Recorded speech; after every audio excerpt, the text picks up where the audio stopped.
Welcome to W&L Sports Weekly. I'm Jeremy Franklin. This week we'll speak with men's basketball coach Chris McHugh and wrestler Brandon Lefore. But first, a quick look back at the weekend in Washington and Lee athletics. The wrestling team finished second overall at the annual Jim Kreitzer Memorial Invitational at the Warner Center. Matt Kaminer, Bryce Carew, and our guest today, Brandon Lefore, all claimed the title in their respective weight classes. Women's basketball beat defending ODAC champion Guilford 62-59, while men's hoops remained unbeaten in conference play with a 101-89 win over Bridgewater.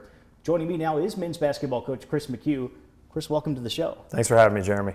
You are halfway into your first season coaching your alma mater. What does this opportunity mean to you? It's really hard to put into words. We were joking off set about how you had two of my teammates, Kirk Jones and Isaiah Goodman, on this very show in my senior year when the show started, I believe, in 2009.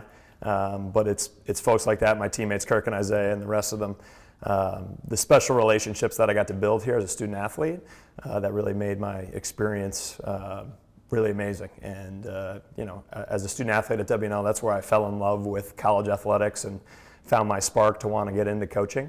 So to have it come full circle, I'm really fortunate. I feel very thankful to my teammates, to the coaches that I've had, to the special places that I've got to work along the way, and just really look at this as an opportunity to continue to build upon the pride and the excellence of Generals basketball.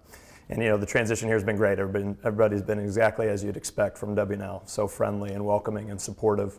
And we're just trying to put our best foot forward on and off the court. You've had some success so far. You're 9-4 overall. The 4-0 start to conference play is the best since the late 80s. What have been the keys to the winning season that you've had thus far? Coach Phillips, my assistant, who's doing an excellent job, and I really inherited a well-coached and talented team. So this team had experience. They had a really good end of the year last season, and we just try to carry that over into this one. It all comes back to the players, and I think that starts with our upperclassmen, starting with our senior captain, Clayton Murtha. He's really set the tone. His physicality and toughness really lead the way for us.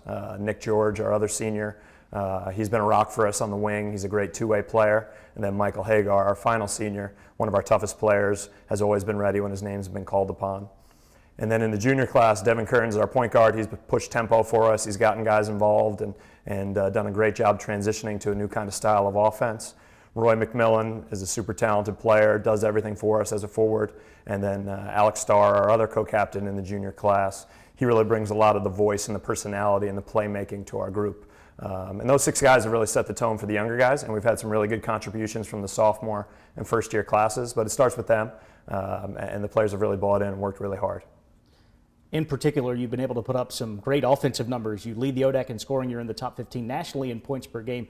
How have you been able to take advantage of the personnel that you have to have that success on offense? Sure. And once again, it comes back to the guys, right? I mean, I think in basketball, it's not so much about what you do, but how you do it. And from day one, starting with our captains, Alex and Clayton, there's been a great level of buy-in.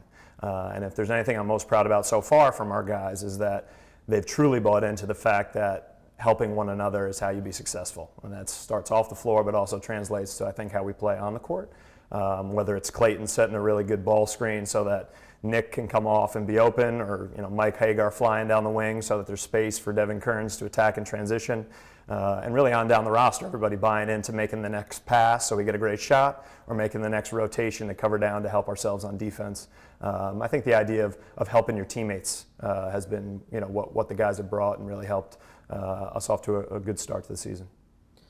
The vast majority of the ODAC schedule is still in front of you. What are the keys to sustaining the success, the level of play that you've had through the rest of the year? I think it's all about taking it one game at a time. In the ODAC, there's no off nights. Everybody's good, and that starts tonight versus Eastern Mennonite. We play at 7 o'clock, so anybody that's out there, please come support us. We're looking for a good crowd tonight.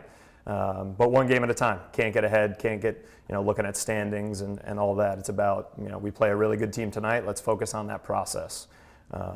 In specific, I think we can get better defensively for sure. I think we've been improving as we've been going from the start of the season till now. But there's room for growth and building an identity on that end of the floor. I think we've been timely about getting stops when we've needed them, but now it's about being better for 40 minutes defensively. And lastly, I think it's just about not squeezing it too tight, right, as we go. We've talked about that to our group of, listen, this is supposed to be fun. We're supposed to enjoy this journey and enjoy the process of getting better every day and competing. And we're looking forward to embracing that challenge and having fun with it. So, but again, it starts tonight, and looking forward to a 7 p.m. tip against a really talented and veteran Eastern Mennonite team. Chris, we're glad to finally have you on the show after all these years. Best of luck the rest of the season. Thanks so much, Jeremy. Enjoyed it.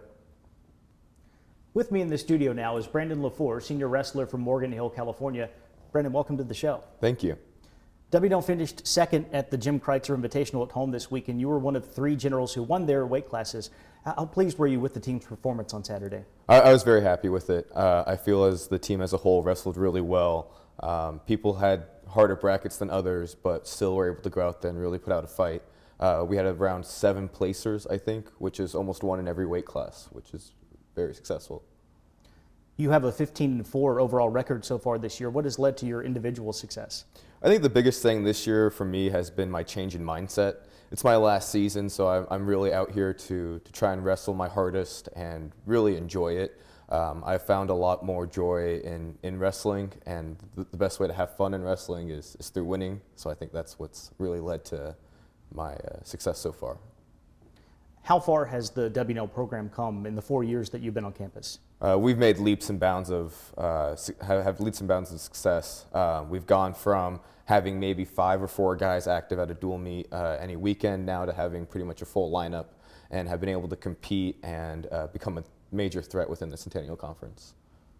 The Generals are about to dive into the heart of the conference schedule. What are your expectations for the Centennial this season? I expect us to be, like I said, a major threat. I don't see any reason where we do not win or get close to winning a conference title this year.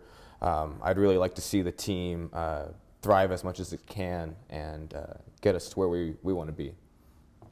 Brandon, thanks for joining us. Best of luck with the rest of the year. Thank you very much. Here's a look at the upcoming weekend. Men's and women's swimming return to regular season action on Saturday with a home meet against VMI. Men's basketball will visit Randolph-Macon, while women's basketball travels to Randolph.